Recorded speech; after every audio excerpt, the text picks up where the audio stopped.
ಸಾಮಾನ್ಯವಾಗಿ ಗಣೇಶ ಚತುರ್ಥಿ ಸಂದರ್ಭದಲ್ಲಿ ಗಣಪತಿ ಮೂರ್ತಿಗಳನ್ನಿಟ್ಟು ಪೂಜೆ ಮಾಡೋದು ವಾಡಿಕೆ.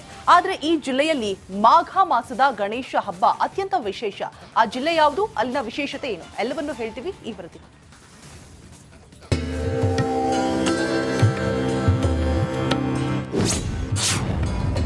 ಮಾಘ ಮಾಸದ ಗಣೇಶ ಹಬ್ಬದ ಸಂಭ್ರಮ. ಗಣಪನ ಮೂರ್ತಿಗೆ ವಿಶೇಷ ಪೂಜೆ ಪುನಸ್ಕಾರ. ಒಂದೆಡೆ ಬೃಹತ್ ಮಂಟಪದಲ್ಲಿ ವಿರಾಜಮಾನನಾಗಿರುವ ಗಣೇಶ, ಇನ್ನೊಂದೆಡೆ ಪೂಜೆ ಸಲ್ಲಿಸುತ್ತಿರುವ ಗ್ರಾಮದ ಜನ, ಮತ್ತೊಂದೆಡೆ ಗಣೇಶನ ಮುಂದೆ ಸ್ಟೆಪ್ ಹಾಕ್ತಿರೋ ಮಹಿಳೆಯರು. ಇದು ಉತ್ತರ ಕನ್ನಡ ಜಿಲ್ಲೆಯ ಕಾರವಾರ ತಾಲೂಕಿನಲ್ಲಿ ಮಾಘ ಮಾಸದಲ್ಲಿ ಕಂಡುಬಂದ ದೃಶ್ಯ. ಕಾರವಾರ ತಾಲೂಕಿನ ವಿವಿಧೆಡೆ ಹಲವು ಮನೆಗಳಲ್ಲಿ ಮಾಘ ಚೌತಿಯನ್ನ ಅದ್ದೂರಿಯಾಗಿ ಆಚರಿಸಲಾಗುತ್ತೆ. ಗಣೇಶ ಹುಟ್ಟಿದ ದಿನ ಎಂದೇ ಹೇಳಲಾಗುವ ಮಾಘ ಚೌತಿಯ ದಿನ ಗಣೇಶ ಚತುರ್ಥಿ ಮಾದರಿಯಲ್ಲಿ ಗಣಪ ಮೂರ್ತಿಯನ್ನಿಟ್ಟು ಪೂಜಿಸುವುದು ಇಲ್ಲಿನ ಸಂಪ್ರದಾಯ. ಗಡಿಭಾಗವಾದ ಕಾರವಾರ ತಾಲೂಕಿನಲ್ಲಿ ಹಿಂದಿನಿಂದಲೂ ಈ ಸಂಪ್ರದಾಯವನ್ನ ನಡೆಸಿಕೊಂಡು ಬರಲಾಗ್ತಿದೆ. ಈ ಭಾಗದ ನಾಗರಿಕರು ಏನಾದ್ರೂ ಹರಕೆ ಮಾಡಿಕೊಂಡಲ್ಲಿ ಈಡೇರಿದ್ರೆ ಮಾಘ ಗಣಪತಿಯನ್ನ ಪ್ರತಿಷ್ಠಾಪಿಸಿ ಪೂಜಿಸ್ತಾರೆ. ಅಲ್ಲದೆ ಗಣೇಶ ಚತುರ್ಥಿಯ ಸಮಯದಲ್ಲಿ ನಾನಾ ಕಾರಣಗಳಿಂದ ಮೂರ್ತಿ ಪ್ರತಿಷ್ಠಾಪಿಸಲು ಸಾಧ್ಯವಾಗದೇ ಇರೋರು ಮಾಘ ಚೌತಿಯಂದು ಗಣಪನ ಮೂರ್ತಿಯನ್ನಿಟ್ಟು ಪೂಜೆ ಮಾಡ್ತಾರೆ. ಮಹಾಗಣಪತಿಯನ್ನು ಮಾಘದ ಚತುರ್ಥಿಯಲ್ಲಿ ನಾವು ತಂದು ಒಂದು ದಿವಸ ಅವನಿಗೆ ಪೂಜೆ ಮಾಡಬೇಕು ಅಂತ ಪ್ರತಿಯೊಂದು ಮಹಿಳೆಯರ ಭಾವನೆಯಿಂದ ಬಂದಂಥ ವಿಚಾರ, ಪ್ರಶ್ನೆ ಮತ್ತು ನಮ್ಮ ಮೀನುಗಾರರ ಮುಖಂಡರನ್ನು ಕೂಡ ನಾವು ಕೇಳಿ ಮಾಡಿದ್ದೇವೆ. ಗೋವಾ ಮತ್ತು ಮಹಾರಾಷ್ಟ್ರದಲ್ಲಿ ಮಾಘ ಚೌತಿಯಂದು ಗಣಪತಿ ಮೂರ್ತಿಯನ್ನ ಮನೆ ಮನೆಯಲ್ಲಿ ಪ್ರತಿಷ್ಠಾಪಿಸಿ ಪೂಜೆ ಸಲ್ಲಿಸ್ತಾರೆ. ಆದ್ರೆ ಕಾರವಾರದಲ್ಲಿ ಮಾತ್ರ ಮಾಘ ಚೌತಿ ಆಚರಿಸೋದು ವಾಡಿಕೆ. ಮಾಘ ಚೌತಿಯಲ್ಲಿ ಗಣಪತಿಯನ್ನ ಇಟ್ಟು ಕೂಡಿಸ್ತೇವೆ. ಅದನ್ನು ಪೂಜೆಯನ್ನು ಮಾಡಿಕೊಡ್ಬೇಕು ಹೇಳುವಂತ ಒಂದು ಹೇಳಿಕೆಯನ್ನ ಮಾಡಿಕೊಂಡಂತಹ ಸಂದರ್ಭದಲ್ಲಿ ಅದೇ ರೀತಿ ಎಲ್ಲಾ ಮಹಿಳೆಯರು ಕೂಡ ಸೇರಿ ಇದೇ ಒಂದು ಮೀನವನ್ನ ಮಾರಾಟ ಮಾಡುವಂತಹ ಜಾಗದಲ್ಲಿ ಶುದ್ಧೀಕರಣವನ್ನ ಮಾಡಿ ಆ ಒಂದು ಸ್ಥಳದಲ್ಲಿ ಗಣಪತಿಯನ್ನ ಕುಂಡ್ರಿಸಿ ಪೂಜೆಯನ್ನ ಮಾಡಿ. ಎಷ್ಟೇ ಆಧುನೀಕರಣ ಆದ್ರೂ ನಮ್ಮ ಸಂಸ್ಕೃತಿ ಸಂಪ್ರದಾಯವನ್ನ ಮರೆಯಬಾರದು ಅನ್ನೋದಕ್ಕೆ ಕಾರವಾರದ ಜನರೇ ಸಾಕ್ಷಿ. ಶೇಷಗಿರಿ ಮುಂಡಳ್ಳಿ, ರಿಪಬ್ಲಿಕ್ ಕನ್ನಡ, ಕಾರವಾರ. ಸಾಮಾನ್ಯವಾಗಿ ಗಣೇಶ ಚತುರ್ಥಿ ಸಂದರ್ಭದಲ್ಲಿ ಗಣಪತಿ ಮೂರ್ತಿಗಳನ್ನಿಟ್ಟು ಪೂಜೆ ಮಾಡೋದು ವಾಡಿಕೆ. ಆದರೆ ಈ ಜಿಲ್ಲೆಯಲ್ಲಿ ಮಾಘ ಮಾಸದ ಗಣೇಶ ಹಬ್ಬ ಅತ್ಯಂತ ವಿಶೇಷ. ಆ ಜಿಲ್ಲೆ ಯಾವುದು, ಅಲ್ಲಿನ ವಿಶೇಷತೆ ಏನು, ಎಲ್ಲವನ್ನೂ ಹೇಳ್ತೀವಿ ಈ ವರದಿ.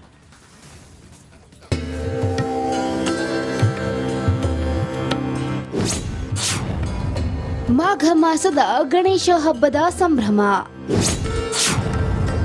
ಗಣಪನ ಮೂರ್ತಿಗೆ ವಿಶೇಷ ಪೂಜೆ ಪುನಸ್ಕಾರ.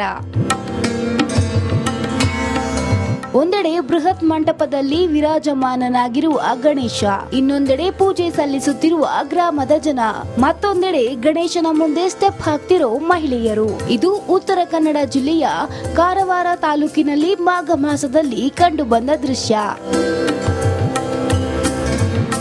ಕಾರವಾರ ತಾಲೂಕಿನ ವಿವಿಧೆಡೆ ಹಲವು ಮನೆಗಳಲ್ಲಿ ಮಾಘ ಚೌತಿಯನ್ನ ಅದ್ದೂರಿಯಾಗಿ ಆಚರಿಸಲಾಗುತ್ತೆ. ಗಣೇಶ ಹುಟ್ಟಿದ ದಿನ ಎಂದೇ ಹೇಳಲಾಗುವ ಮಾಘ ಚೌತಿಯ ದಿನ ಗಣೇಶ ಚತುರ್ಥಿ ಮಾದರಿಯಲ್ಲಿ ಗಣಪ ಮೂರ್ತಿಯನ್ನಿಟ್ಟು ಪೂಜಿಸುವುದು ಇಲ್ಲಿನ ಸಂಪ್ರದಾಯ. ಗಡಿಭಾಗವಾದ ಕಾರವಾರ ತಾಲೂಕಿನಲ್ಲಿ ಹಿಂದಿನಿಂದಲೂ ಈ ಸಂಪ್ರದಾಯವನ್ನ ನಡೆಸಿಕೊಂಡು ಬರಲಾಗ್ತಿದೆ. ಈ ಭಾಗದ ನಾಗರಿಕರು ಏನಾದ್ರೂ ಹರಕೆ ಮಾಡಿಕೊಂಡಲ್ಲಿ ಈಡೇರಿದ್ರೆ ಮಾಘ ಗಣಪತಿಯನ್ನ ಪ್ರತಿಷ್ಠಾಪಿಸಿ ಪೂಜಿಸ್ತಾರೆ. ಅಲ್ಲದೆ ಗಣೇಶ ಚತುರ್ಥಿಯ ಸಮಯದಲ್ಲಿ ನಾನಾ ಕಾರಣಗಳಿಂದ ಮೂರ್ತಿ ಪ್ರತಿಷ್ಠಾಪಿಸಲು ಸಾಧ್ಯವಾಗದೇ ಇರೋರು ಮಾಘ ಚೌತಿಯಂದು ಗಣಪನ ಮೂರ್ತಿಯನ್ನಿಟ್ಟು ಪೂಜೆ ಮಾಡ್ತಾರೆ. ಮಹಾಗಣಪತಿಯನ್ನು ಮಾಘದ ಚತುರ್ಥಿಯಲ್ಲಿ ನಾವು ತಂದು ಒಂದು ದಿವಸ ಅವನಿಗೆ ಪೂಜೆ ಮಾಡಬೇಕು ಅಂತ ಪ್ರತಿಯೊಂದು ಮಹಿಳೆಯರ ಭಾವನೆಯಿಂದ ಬಂದಂಥ ವಿಚಾರ, ಪ್ರಶ್ನೆ ಮತ್ತು ನಮ್ಮ ಮೀನುಗಾರರ ಮುಖಂಡರನ್ನು ಕೂಡ ನಾವು ಕೇಳಿ ಮಾಡಿದ್ದೇವೆ. ಗೋವಾ ಮತ್ತು ಮಹಾರಾಷ್ಟ್ರದಲ್ಲಿ ಮಾಘ ಚೌತಿಯಂದು ಗಣಪತಿ ಮೂರ್ತಿಯನ್ನ ಮನೆ ಮನೆಯಲ್ಲಿ ಪ್ರತಿಷ್ಠಾಪಿಸಿ ಪೂಜೆ ಸಲ್ಲಿಸ್ತಾರೆ. ಆದ್ರೆ ಕಾರವಾರದಲ್ಲಿ ಮಾತ್ರ ಮಾಘ ಚೌತಿ ಆಚರಿಸೋದು ವಾಡಿಕೆ. ಮಾಘ ಚೌತಿಯಲ್ಲಿ ಗಣಪತಿಯನ್ನ ಇಟ್ಟು ಕೂಡಿಸ್ತೇವೆ. ಅದನ್ನು ಪೂಜೆಯನ್ನು ಮಾಡಿಕೊಡ್ಬೇಕು ಹೇಳುವಂತ ಒಂದು ಹೇಳಿಕೆಯನ್ನ ಮಾಡಿಕೊಂಡಂತಹ ಸಂದರ್ಭದಲ್ಲಿ ಅದೇ ರೀತಿ ಎಲ್ಲಾ ಮಹಿಳೆಯರು ಕೂಡ ಸೇರಿ ಇದೇ ಒಂದು ಮೀನವನ್ನ ಮಾರಾಟ ಮಾಡುವಂತಹ ಜಾಗದಲ್ಲಿ ಶುದ್ಧೀಕರಣವನ್ನ ಮಾಡಿ ಆ ಒಂದು ಸ್ಥಳದಲ್ಲಿ ಗಣಪತಿಯನ್ನ ಕುಂಡ್ರಿಸಿ ಪೂಜೆಯನ್ನ ಮಾಡಿ ಎಷ್ಟೇ ಆಧುನೀಕರಣ ಆದ್ರೂ ನಮ್ಮ ಸಂಸ್ಕೃತಿ ಸಂಪ್ರದಾಯವನ್ನ ಮರೆಯಬಾರದು ಅನ್ನೋದಕ್ಕೆ ಕಾರವಾರದ ಜನರೇ ಸಾಕ್ಷಿ. ಶೇಷಗಿರಿ ಮುಂಡಳ್ಳಿ, ರಿಪಬ್ಲಿಕ್ ಕನ್ನಡ, ಕಾರವಾರ.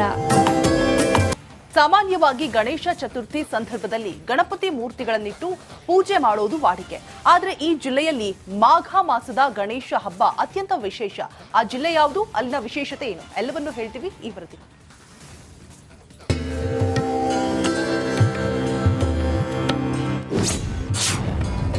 ಮಾಘ ಮಾಸದ ಗಣೇಶ ಹಬ್ಬದ ಸಂಭ್ರಮ. ಗಣಪನ ಮೂರ್ತಿಗೆ ವಿಶೇಷ ಪೂಜೆ ಪುನಸ್ಕಾರ. ಒಂದೆಡೆ ಬೃಹತ್ ಮಂಟಪದಲ್ಲಿ ವಿರಾಜಮಾನನಾಗಿರುವ ಗಣೇಶ, ಇನ್ನೊಂದೆಡೆ ಪೂಜೆ ಸಲ್ಲಿಸುತ್ತಿರುವ ಗ್ರಾಮದ ಜನ, ಮತ್ತೊಂದೆಡೆ ಗಣೇಶನ ಮುಂದೆ ಸ್ಟೆಪ್ ಹಾಕ್ತಿರೋ ಮಹಿಳೆಯರು. ಇದು ಉತ್ತರ ಕನ್ನಡ ಜಿಲ್ಲೆಯ ಕಾರವಾರ ತಾಲೂಕಿನಲ್ಲಿ ಮಾಘ ಮಾಸದಲ್ಲಿ ಕಂಡುಬಂದ ದೃಶ್ಯ. ಕಾರವಾರ ತಾಲೂಕಿನ ವಿವಿಧೆಡೆ ಹಲವು ಮನೆಗಳಲ್ಲಿ ಮಾಘ ಚೌತಿಯನ್ನ ಅದ್ದೂರಿಯಾಗಿ ಆಚರಿಸಲಾಗುತ್ತೆ. ಗಣೇಶ ಹುಟ್ಟಿದ ದಿನ ಎಂದೇ ಹೇಳಲಾಗುವ ಮಾಘ ಚೌತಿಯ ದಿನ ಗಣೇಶ ಚತುರ್ಥಿ ಮಾದರಿಯಲ್ಲಿ ಗಣಪ ಮೂರ್ತಿಯನ್ನಿಟ್ಟು ಪೂಜಿಸುವುದು ಇಲ್ಲಿನ ಸಂಪ್ರದಾಯ. ಗಡಿಭಾಗವಾದ ಕಾರವಾರ ತಾಲೂಕಿನಲ್ಲಿ ಹಿಂದಿನಿಂದಲೂ ಈ ಸಂಪ್ರದಾಯವನ್ನ ನಡೆಸಿಕೊಂಡು ಬರಲಾಗ್ತಿದೆ. ಈ ಭಾಗದ ನಾಗರಿಕರು ಏನಾದ್ರೂ ಹರಕೆ ಮಾಡಿಕೊಂಡಲ್ಲಿ ಈಡೇರಿದ್ರೆ ಮಾಘ ಗಣಪತಿಯನ್ನ ಪ್ರತಿಷ್ಠಾಪಿಸಿ ಪೂಜಿಸ್ತಾರೆ. ಅಲ್ಲದೆ ಗಣೇಶ ಚತುರ್ಥಿಯ ಸಮಯದಲ್ಲಿ ನಾನಾ ಕಾರಣಗಳಿಂದ ಮೂರ್ತಿ ಪ್ರತಿಷ್ಠಾಪಿಸಲು ಸಾಧ್ಯವಾಗದೇ ಇರೋರು ಮಾಘ ಚೌತಿಯಂದು ಗಣಪನ ಮೂರ್ತಿಯನ್ನಿಟ್ಟು ಪೂಜೆ ಮಾಡ್ತಾರೆ. ಮಹಾಗಣಪತಿಯನ್ನು ಮಾಘದ ಚತುರ್ಥಿಯಲ್ಲಿ ನಾವು ತಂದು ಒಂದು ದಿವಸ ಅವನಿಗೆ ಪೂಜೆ ಮಾಡಬೇಕು ಅಂತ ಪ್ರತಿಯೊಂದು ಮಹಿಳೆಯರ ಭಾವನೆಯಿಂದ ಬಂದಂಥ ವಿಚಾರ, ಪ್ರಶ್ನೆ ಮತ್ತು ನಮ್ಮ ಮೀನುಗಾರರ ಮುಖಂಡರನ್ನು ಕೂಡ ನಾವು ಕೇಳಿ ಮಾಡಿದ್ದೇವೆ. ಗೋವಾ ಮತ್ತು ಮಹಾರಾಷ್ಟ್ರದಲ್ಲಿ ಮಾಘ ಚೌತಿಯಂದು ಗಣಪತಿ ಮೂರ್ತಿಯನ್ನ ಮನೆ ಮನೆಯಲ್ಲಿ ಪ್ರತಿಷ್ಠಾಪಿಸಿ ಪೂಜೆ ಸಲ್ಲಿಸ್ತಾರೆ. ಆದ್ರೆ ಕಾರವಾರದಲ್ಲಿ ಮಾತ್ರ ಮಾಘ ಚೌತಿ ಆಚರಿಸೋದು ವಾಡಿಕೆ. ಮಾಘ ಚೌತಿಯಲ್ಲಿ ಗಣಪತಿಯನ್ನ ಇಟ್ಟು ಕೂಡಿಸ್ತೇವೆ, ಅದನ್ನು ಪೂಜೆಯನ್ನು ಮಾಡಿಕೊಡ್ಬೇಕು ಹೇಳುವಂತ ಒಂದು ಹೇಳಿಕೆಯನ್ನ ಮಾಡಿಕೊಂಡಂತಹ ಸಂದರ್ಭದಲ್ಲಿ ಅದೇ ರೀತಿ ಎಲ್ಲ ಮಹಿಳೆಯರು ಕೂಡ ಸೇರಿ ಇದೇ ಒಂದು ಮೀನವನ್ನ ಮಾರಾಟ ಮಾಡುವಂತಹ ಜಾಗದಲ್ಲಿ ಶುದ್ಧೀಕರಣವನ್ನ ಮಾಡಿ ಆ ಒಂದು ಸ್ಥಳದಲ್ಲಿ ಗಣಪತಿಯನ್ನ ಕುಂಡ್ರಿಸಿ ಪೂಜೆಯನ್ನ ಮಾಡಿ ಎಷ್ಟೇ ಆಧುನೀಕರಣ ಆದ್ರೂ ನಮ್ಮ ಸಂಸ್ಕೃತಿ ಸಂಪ್ರದಾಯವನ್ನ ಮರೆಯಬಾರದು ಅನ್ನೋದಕ್ಕೆ ಕಾರವಾರದ ಜನರೇ ಸಾಕ್ಷಿ. ಶೇಷಗಿರಿ ಮುಂಡಳ್ಳಿ, ರಿಪಬ್ಲಿಕ್ ಕನ್ನಡ, ಕಾರವಾರ.